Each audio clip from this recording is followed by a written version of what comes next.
Do you know that one of the most enduring mysteries of the 20th century took place in the snowy wilderness of Russia's Ural Mountains? It's known today as the Dyatlov Pass incident. In February 1959, 9 experienced hikers set out on an expedition, and none of them ever returned alive. Their bodies were discovered weeks later, scattered across the mountain in strange conditions that still puzzle experts and spark debates today. This story is not just about survival gone wrong, it's about unanswered questions. Why did the hikers cut their tent open from the inside? Why were some barefoot in the snow? Why did others show strange injuries more consistent with a car crash than exposure? For more than 60 years, investigators, scientists, and conspiracy theorists have tried to explain what happened that night. Avalanche? Military testing? UFOs? Or something stranger still? Tonight, let's go step by step into one of history's coldest, darkest, and most mysterious unsolved cases. The group was led by Igor Dyatlov, a 23-year-old engineering student at the Ural Polytechnical Institute. Alongside him were 8 fellow students and recent graduates, all young, athletic, and experienced in mountain expeditions. They were not amateurs. Each had training in survival, skiing, and hiking.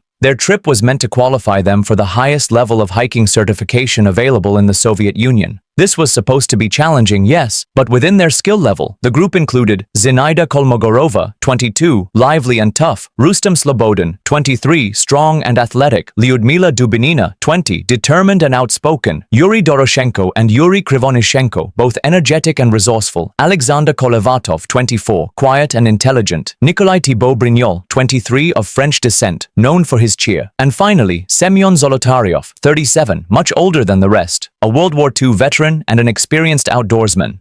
Together, they formed a close-knit, adventurous group. They kept a diary along the way, full of jokes, sketches, and optimism. No one could imagine the tragic turn awaiting them. On January 25, 1959, the hikers arrived in the town of Ivdel by train. From there, they headed by truck and then on skis into the snowy wilderness. Their route would take them through remote passes of the Ural Mountains. By January 31st, they had set up camp on the edge of a forest. The next day, they began climbing toward the pass between 2 peaks. Kholat Syakhl, a name in the local Mansi language meaning Mountain of the Dead. Weather turned against them. Fierce winds and heavy snow slowed progress. On February 1st, they made a fateful decision. Instead of moving into the forest for shelter, they camped on an exposed slope of the mountain itself. Why they chose such a dangerous spot is still debated. Perhaps they didn't want to lose the altitude they had gained, or perhaps Dyatlov wanted the group to practice emergency conditions.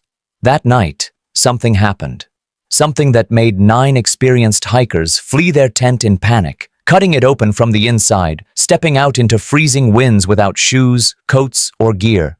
None of them made it back.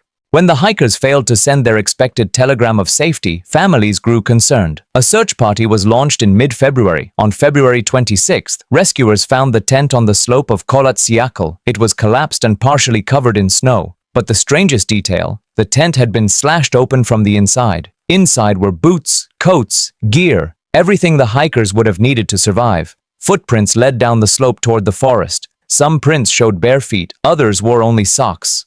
At the edge of the forest, beneath a cedar tree, searchers found the first 2 bodies, Doroshenko and Krivonishenko. They were barefoot, dressed only in underwear, and had burns on their skin, as though they had tried to make a fire. Nearby, 3 more bodies were discovered: Dyatlov, Kolmogorova, and Slobodin, positioned as if they had been trying to crawl back to the tent. All had died from hypothermia, but Slobodin showed a fractured skull. The mystery deepened 2 months later when the final 4 bodies were found in a ravine deeper in the forest. These bodies showed severe injuries. Thibault Brignol had a crushed skull. Dubinina and Zolotaryov had massive chest fractures, with force described similar to a car crash. Dubinina was missing her tongue and eyes, and yet no external wounds were visible on these injuries. No cuts, no gashes, no clear explanation. From the very beginning, the Dyatlov Pass incident inspired countless theories. Let's walk through the most discussed. 1. Avalanche. The official Soviet explanation pointed to an avalanche. The group supposedly heard rumbling snow, panicked, cut their way out of the tent, and fled. But modern analysis shows the slope was too shallow, and there was no sign of typical avalanche debris. 2. Katabatic winds. Some scientists suggest powerful, sudden winds caused panic and disorientation.